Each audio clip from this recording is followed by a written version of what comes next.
Autre anniversaire, Clotilde, les 60 ans du traité de l'Élysée. Signé le 22 janvier 1963 pour sceller la réconciliation entre la France et l'Allemagne.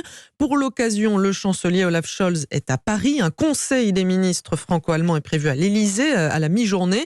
L'occasion notamment pour Bruno Le Maire et son homologue allemand de plancher Margot Faudéré sur la réponse européenne au plan américain pour subventionner l'industrie outre-Atlantique.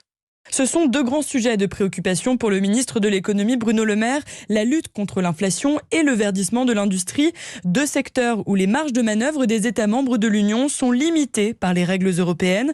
Les aides pour un projet d'industrie verte ne représentent donc jamais plus de 30% des investissements nécessaires à la construction de l'usine en France, contre 80% aux États-Unis avec l'Inflation Reduction Act. Alors pour répondre à ce déséquilibre, en décembre dernier, la France et l'Allemagne ont proposé un partenariat vert entre l'Union européenne et les États-Unis, avec des normes conjointes et des régimes de subvention. Depuis, rien n'a avancé. La France réfléchit avec ses partenaires allemands à une approche convergente, confie seulement le gouvernement. Tout cela devrait être discuté au Conseil européen courant février.